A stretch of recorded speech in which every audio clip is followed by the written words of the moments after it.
नमस्कार। देश की बात में हाजिर हैं। पहले बात समान नागरिक संहिता की, जिसको लेकर चर्चाओं का दौर गर्म है। आज उत्तराखंड के मुख्यमंत्री पुष्कर सिंह धामी ने दिल्ली में प्रधानमंत्री नरेंद्र मोदी से मुलाकात की। इस दौरान उनकी समान नागरिक संहिता समेत कई मुद्दों पर चर्चा हुई। कल गृह मंत्री समेत वित्त मंत्री निर्मला सीतारमण से भी मुलाकात हुई थी। तो उत्तराखंड के मुख्यमंत्री की प्रधानमंत्री के साथ मुलाकात करीब 2 घंटे तक चली है, जिसके बाद उन्होंने कहा है कि हम समान नागरिक संहिता लागू करने में देरी नहीं करेंगे, लेकिन इसके लिए कोई हड़बड़ी भी नहीं है।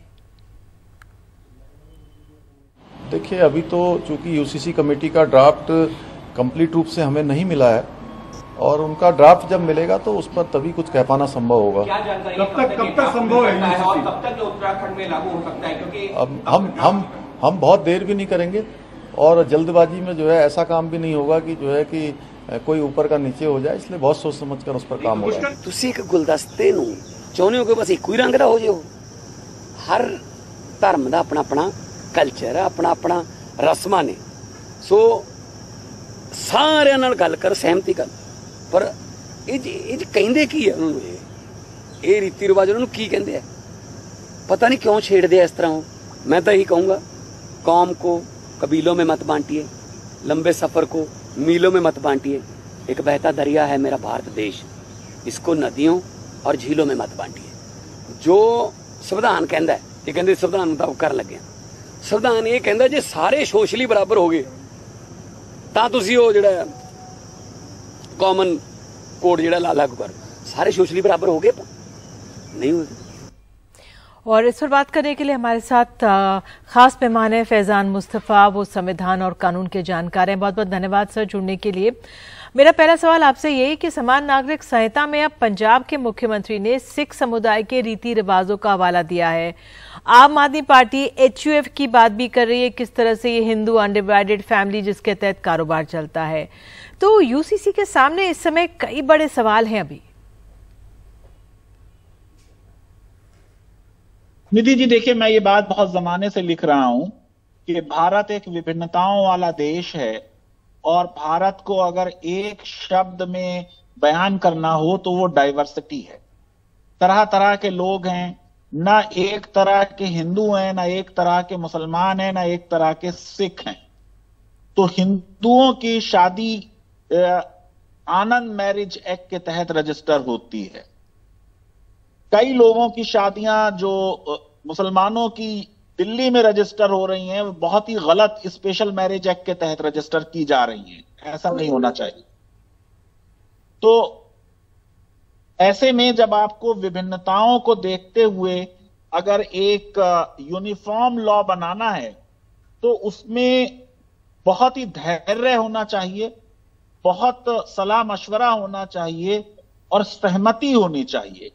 इसलिए यूनिफॉर्म सिविल कोड के लिए हमने बहुत बार ये लिखा कि उसमें धीरे धीरे कदम बढ़ाए जाएं और उन चीजों को पहले लिया जाए जिनमें आपस में सहमति बन गई हो।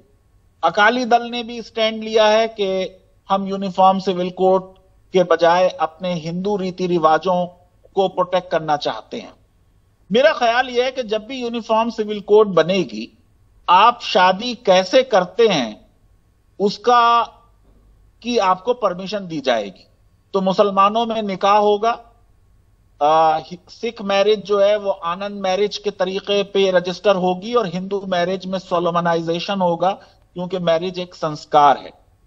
लेकिन इस तरह का लॉ बनाना जिसमें एक बुनियादी उसूल पहले क्लॉज में लिखा जाए और फिर उसके एक्सेप्शंस डिफरेंट कस्टम्स के और क्लॉजेस में लाए जाएं, ये मुश्किल काम है। देखिए, जब हमने हिंदू मैरिज एक्ट बनाई तो उसमें हमने लिखा कि दूल्हा और दुल्हन एक दूसरे से सपिंडा रिलेशन में नहीं होने चाहिए, यानी 5 जनरेशन तक जो है वो एक दूसरे के रिश्तेदार ना हो।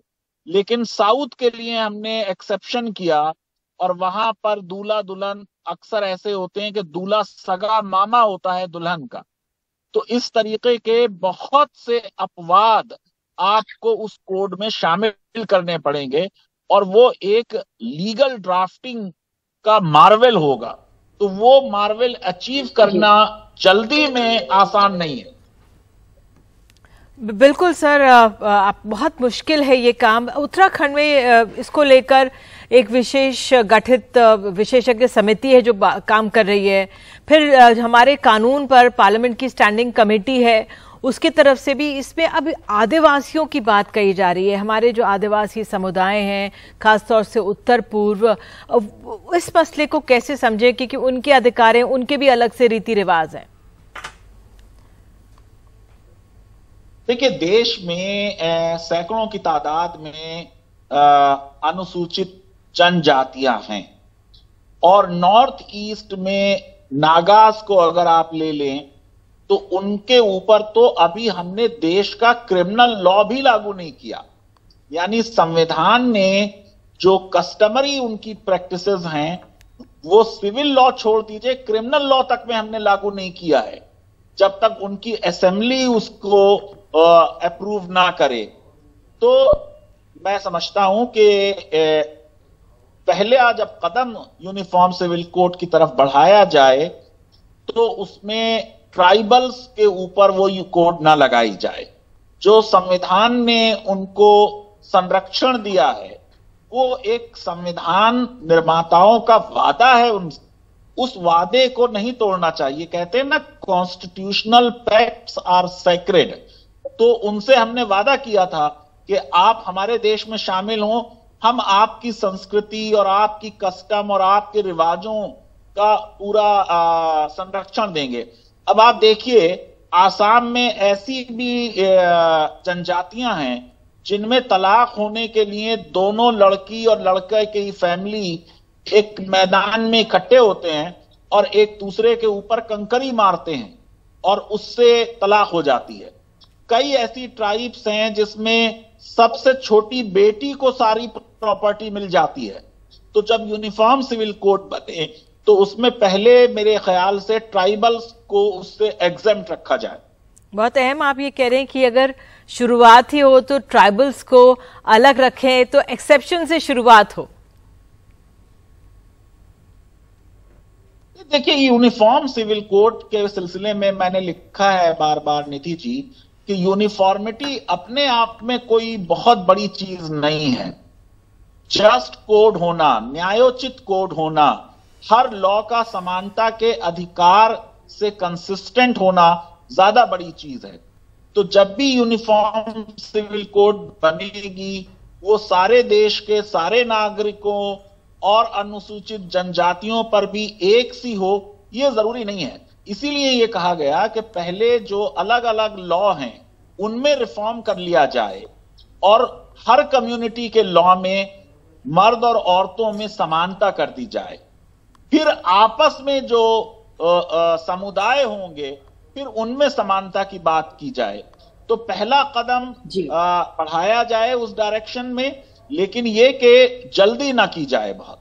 बिल्कुल, आपने इतने गहराई से हमें समझाया है, बहुत बहुत धन्यवाद फैजान सर। तो जल्दबाजी कोई भी नहीं करना चाह रहा है, लेकिन सरकार इस ओर बढ़ रही है। तो हमने अभी एक्सपर्ट्स की बात सुनी और अब हमारे जो नेतागण हैं उनका क्या कहना है, क्योंकि कहा यह जा रहा है कि ये जो बिल है वो मॉनसून सत्र में नहीं आएगा, शरद सत्र में सरकार बिल ला सकती है। कल संसद की स्थायी समिति ने बैठक भी की है। बैठक में पूर्वोत्तर सहित आदिवासी इलाकों को इससे बाहर रखने का प्रस्ताव भी आया है। इसको लेकर अलग अलग राजनीतिक दलों की राय भी आ गई है। देखिए रिपोर्ट। समान नागरिक संहिता को लेकर संसद की अस्थायी समिति की बैठक, सुशील मोदी की अध्यक्षता में हुई बैठक में 31 सदस्यों में 17 सदस्यों ने हिस्सा लिया। बैठक में कांग्रेस समेत दूसरे विपक्षी दलों ने सरकार की मंशा पर सवाल उठाए। हालांकि सरकार को समर्थन भी मिला। यूसीसी को लेकर जो संसदीय कमेटी की बैठक हुई, उस बैठक में आप शामिल थे, पार्टी का आप लोगों ने क्या पक्ष रखा?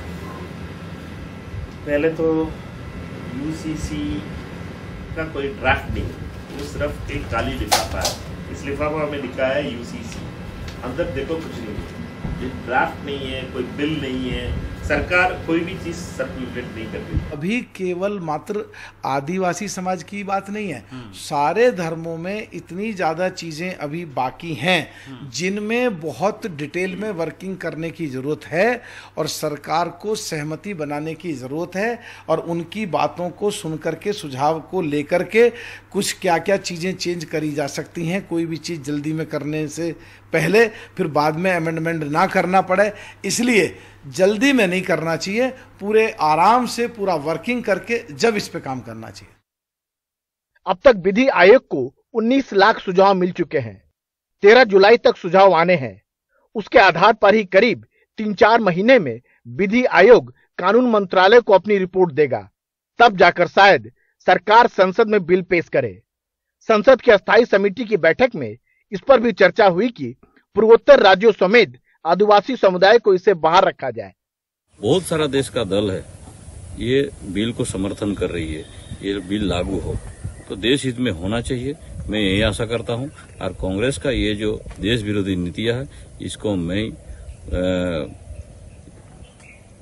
इसे नकारता हूं। इसका जो आचरण है इसको मैं घोर निंदा करता हूं। दिलचस्प यह है कि सैद्धांतिक रूप से समान नागरिक संहिता के पक्ष में खड़ी आम आदमी पार्टी के नेता और पंजाब के मुख्यमंत्री भगवंत मान ने साफ किया कि अभी इसका समय नहीं आया है। मैं तो यही कहूंगा, कौम को कबीलों में मत बांटिए, लंबे सफर को मीलों में मत बांटिए। एक बहता दरिया है मेरा भारत देश, इसको नदियों और झीलों में मत बांटिए। उधर उद्धव ठाकरे ने कहा कि बाल ठाकरे समान नागरिक संहिता के पक्ष में थे। उत्तराखंड के मुख्यमंत्री पुष्कर सिंह धामी और राज्य में समान नागरिक संहिता को लेकर बनी विशेषज्ञ समिति की अध्यक्षा जस्टिस रंजना प्रकाश देसाई सोमवार को केंद्रीय गृह मंत्री अमित शाह से मिल चुके हैं। मंगलवार को धामी ने प्रधानमंत्री से भी मुलाकात की। बहुत लोगों के विचार लिए हैं, 2,35,000 से भी ज़्यादा लोगों के विचार लिए हैं और अनेकों संगठनों से भी बात की है, धार्मिक संगठनों से भी बात की है। उनके विचार के बाद उन्होंने संकलन कर रहे हैं और वो संकलन उन्होंने पूरा किया है। वो पूरा करने के बाद ड्राफ्ट बनाएंगे और वो ड्राफ्ट हमको मिलेगा। माना जा रहा है कि केंद्र सरकार भी यही चाहती है कि उत्तराखंड सरकार की ओर से यूसीसी कानून राज्य में पहले लागू किया जाए ताकि उसका प्रभाव समझा जा सके। इस बैठक के बाद सामने आ रही बातें बता रही है कि यूसीसी को लेकर आम राय बनाना आसान नहीं होगा। जिस तर्क पर पूर्वोत्तर और आदिवासियों को इससे अलग रखने की बात है, वही तर्क कुछ और समुदाय अपने लिए इस्तेमाल कर सकते हैं। तो साफ है कि सरकार को इस पर आम राय बनाकर ही आगे बढ़ना होगा। नई दिल्ली में रवीश रंजन शुक्ला के साथ राजीव रंजन, एनडीटीवी इंडिया। और देश की बात में आगे आपको ले चलेंगे महाराष्ट्र। महाराष्ट्र में कल की बैठकों से काफी कुछ तय होगा एनसीपी का भविष्य।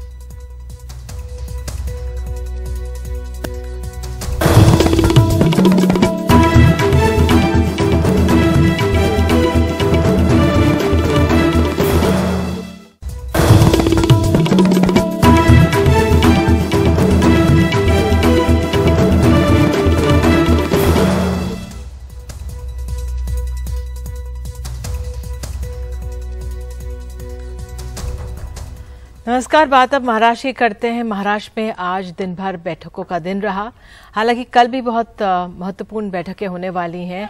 कल एनसीपी के दोनों गुटों की बड़ी बैठक है। अजीत पवार ने एक तरफ जहां सभी विधायकों, पार्टी के जिला अध्यक्ष, प्रदेश अध्यक्ष को कल की बैठक में बुलाया है, तो दूसरी तरफ शरद पवार ने भी कल पार्टी के सभी नेताओं की बैठक बुलाई है। अजीत पवार गुट का दावा है कि उनके पास 53 में से 42 विधायकों का समर्थन है। शरद पवार 8 जुलाई से राज्य के समर्थन जुटाने के लिए दौरे शुरू कर रहे हैं। नासिक, धुले से शुरुआत होगी। आज कांग्रेस ने भी अपनी बैठकें की, जिसके बाद वे शरद पवार से मिलने गए। विपक्ष का नेता कौन हो, इस पर फैसला बाद में लिया जाएगा, ये कहा कांग्रेस की तरफ से। उधर शिवसेना में उद्धव ठाकरे शिवसेना गुट की भी बैठक हुई, जिसमें अजीत पवार के जाने के बाद उत्पन्न राजनीति पर चर्चा हुई है।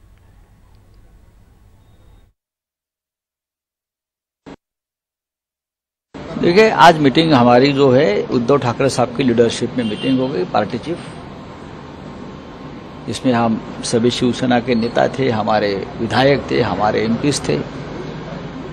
और जो महाराष्ट्र में और पूरे देश में जो उथल पुथल चल रही है, उसको तोड़ो, उसको फोड़ो, उसको खरीद लो, ये जो राजनीति बीजेपी की चल रही है उसके ऊपर चर्चा हुई। चाहे कांग्रेस हो, चाहे एनसीपी, चाहे शिवसेना, हर संकट की घड़ी में ये तीनों पार्टी महाविकास आघाड़ी के बैनर में एक साथ है। उधर महाराष्ट्र कांग्रेस अध्यक्ष नाना पटोले ने कहा है कि नेता विपक्ष के नाम पर अभी कोई फैसला नहीं हुआ है। क्या विरोधी पक्ष के नेता को लेकर चर्चा की आपने? क्या नहीं, कहा अभी आपने कोई कि कांग्रेस का ही होगा विरोधी पक्ष का नेता? अभी उस बारे में कोई चर्चा नहीं है, क्योंकि ये जो इशू है ये बहुत गौण है, छोटा इशू है। उसके बारे में हम लोग बैठ के बात करेंगे। अभी कल उनके दल की मीटिंग है, उसके बाद में बहुत सारी इसमें चर्चा चलेंगी और उसमें हम लोग एक साथ मिलके निर्णय लेंगे। सर, और क्या बात है महाराष्ट्र के दौरे को लेकर आने वाले दिनों में? महाराष्ट्र में हम लोग पवार साहब, उद्धव ठाकरे साहब, हम लोग साथ में महाराष्ट्र में दौरा करने का एक प्लान बना रहे हैं। खुद पवार साहब उद्धव ठाकरे साहब से बात करेंगे और उसमें हम पूरे महाराष्ट्र में एक साथ महाराष्ट्र का दौरा करने का एक प्लान हमने किया है। आइए सीधे चलते हैं अपने सहयोगी सुनील सिंह के पास। सुनील, तो आज क्या निकल कर आया जिस तरह से एक पेचीदा राजनीतिक स्थिति बन गई है महाराष्ट्र में एनसीपी को लेकर?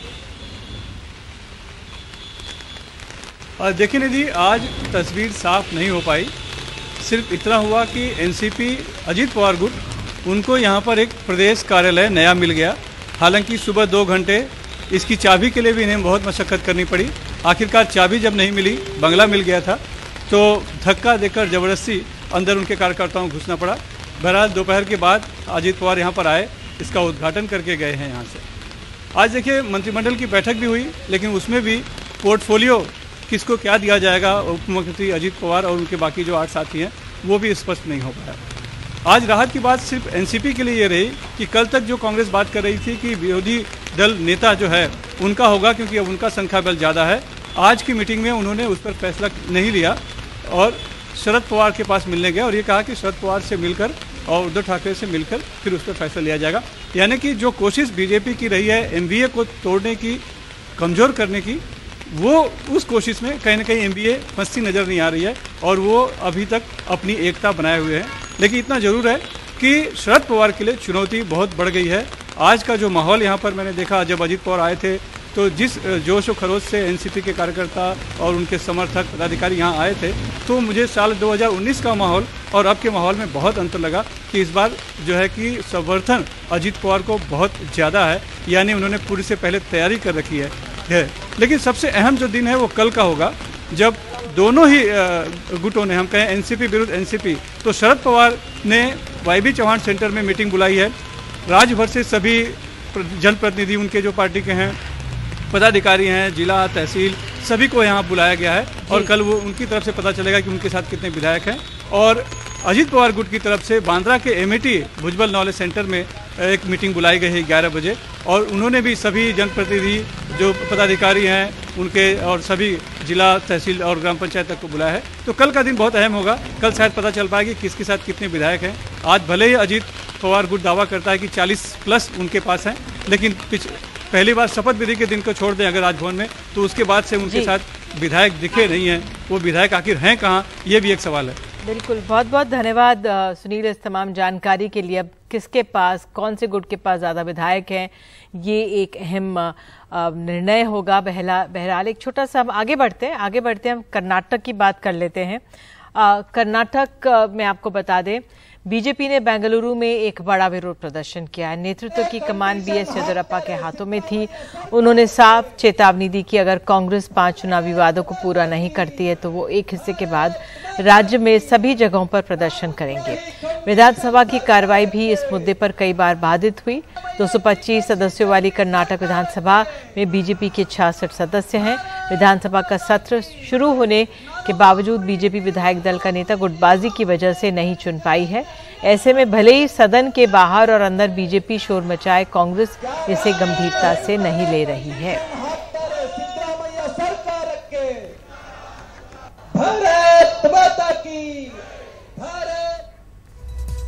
और देश की बात में आगे हम बात करेंगे मणिपुर की। वहां पर बन रहे हैं अमन की वापसी के आसार। रिपोर्ट दिखाई।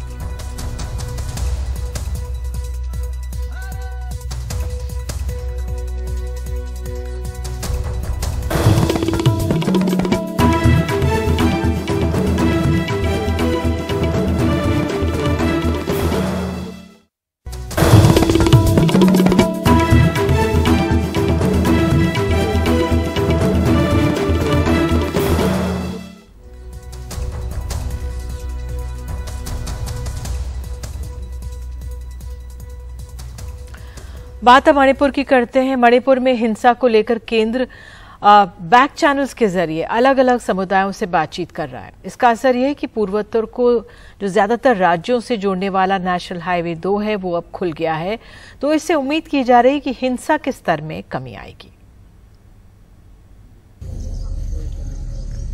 मणिपुर में ये तस्वीरें आम हो गई हैं। हालांकि केंद्र सरकार का ये दावा है कि पिछले कुछ दिनों में हिंसा घटी है। दरअसल केंद्र सरकार अब बैक चैनल्स के जरिए दोनों समुदायों के साथ बात कर रही है और मानती है कि इसका असर जमीन पर दिख भी रहा है। नेशनल हाईवे 2 खुलने से उम्मीद बनी है कि आने वाले दिनों में हालात सुधरेंगे। एनडीटीवी इंडिया को पता चला है कि असम राइफल्स ने जो रिपोर्ट केंद्रीय गृह मंत्रालय को भेजी है उसके मुताबिक सू रिलेटेड एक्सरसाइज लगभग खत्म हो गई है और हथियार और काडर दोनों की गिनती हो चुकी है। जानकारी के मुताबिक संवेदनशील इलाकों को चिन्हित कर वहां बफर जोन बनाया गया है ताकि दोनों समुदाय फिलहाल एक दूसरे से अलग रहें और अब इन इलाकों में एक तरह की फोर्स ही डिप्लॉय की जा रही है और साथ में फोर्स को रोटेट भी किया जा रहा है ताकि बेहतर समन्वय बन सके। हमने ये तय किया है कि मणिपुर में जितने भी बंकर हैं उन्हें खत्म किया जाएगा। साथ ही संवेदनशील इलाकों में स्टेट फोर्स और पैरामिलिट्री फोर्स की तैनाती की जाएगी।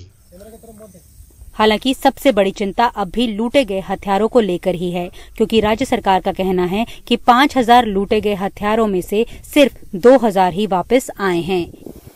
जो पीस कमेटी केंद्र सरकार ने मणिपुर में हिंसा के स्तर को कम करने के लिए बनाई थी उसका कोई नतीजा नहीं निकल पाया। यही वजह है कि केंद्र सरकार अब बैक चैनल टॉक्स के जरिए जो है दोनों समुदायों से बात कर रही है और उम्मीद कर रही है कि वहां पर जो है वो शांति बहाली दोबारा से वो कर पाने में कामयाब होगी और जो लोग विस्थापित हुए हैं उन्हें जल्द से जल्द उन्हें अपने घर भेजा जा सकेगा।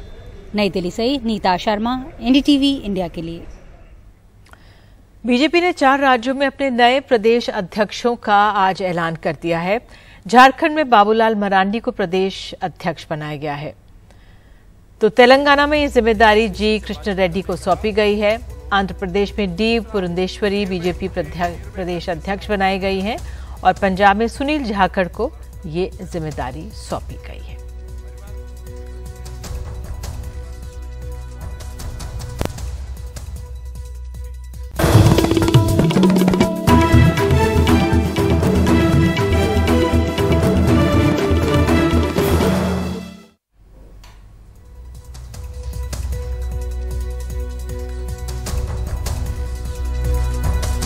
देश की बात में बात अब दिल्ली की करते हैं। दिल्ली में आम आदमी पार्टी के नेता सौरभ भारद्वाज ने उपराज्यपाल को चिट्ठी लिखी है और कहा है कि वो मंदिर तोड़ने का आदेश वापस लें।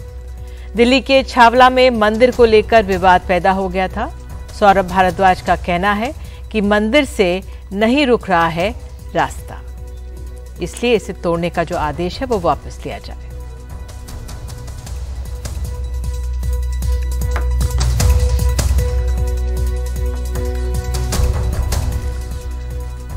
बात बिहार की। बिहार के उप मुख्यमंत्री तेजस्वी यादव पिछले 1 महीने से हर विषय पर प्रतिक्रिया देने के साथ साथ ये कहना नहीं भूलते थे कि जल्दी उनके खिलाफ जांच एजेंसियां सीबीआई चार्जशीट दायर करेगी।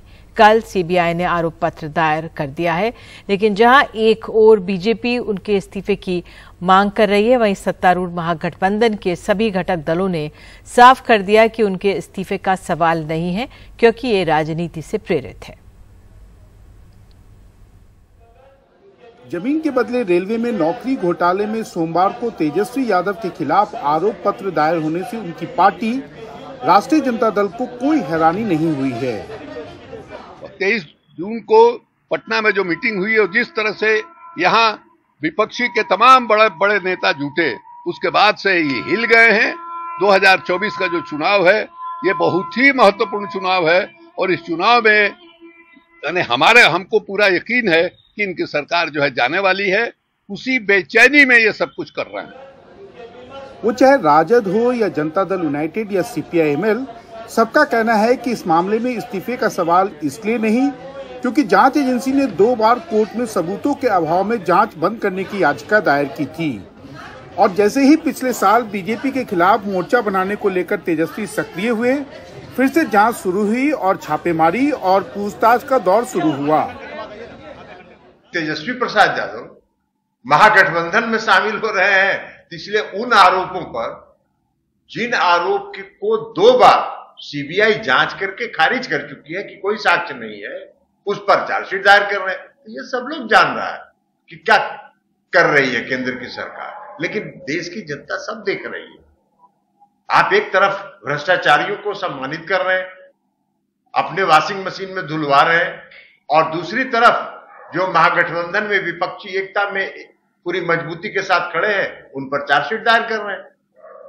तो ये डराने धमकाने से, और तेजस्वी प्रसाद यादव जी बड़ा बहादुर आदमी। AK इंफोसिस्टम कंपनी के बारे में क्या कहना है ललन जी को पूछ लीजिए कि आज उस कंपनी के पास करोड़ों की जमीन है और उस कंपनी के मालिक कौन है, तो तेजस्वी यादव हैं। 1 लाख में उस कंपनी के शेयर खरीद लिया, डायरेक्टर बन गए और पूरी कंपनी को कब्जे में ले लिया। तो यही तो उनका तरीका था। इसलिए नीतीश कुमार को अविलंब तेजस्वी यादव को मंत्रिमंडल से बर्खास्त करना चाहिए, क्योंकि वो कहते हैं कि मैं भ्रष्टाचार से कोई समझौता नहीं करूंगा। तो आपकी परीक्षा है, आप भ्रष्टाचार से समझौता करते हैं कि नहीं करते देखना है। आप बर्खास्त कीजिए। करप्शन के मामले में चार्जशीट न तेजस्वी प्रसाद यादव। बिहार विधानसभा के आगामी सत्र में ये मुद्दा निश्चित रूप से महागठबंधन के लिए गले की फांस बन सकता है। पटना से कैमरामैन हबीब अली के साथ मनीष कुमार, NDTV इंडिया के लिए।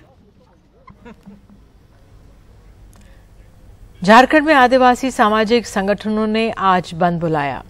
इस दौरान राज्य में कई शहरों पर प्रदर्शनकारियों ने रेल रोको और चक्का जाम किया। इनकी मांग है कि झारखंड में संताली भाषा को प्रथम राजभाषा का दर्जा दिया जाए, संताली अकादमी का गठन किया जाए और इस भाषा में पढ़ाई भी शुरू हो।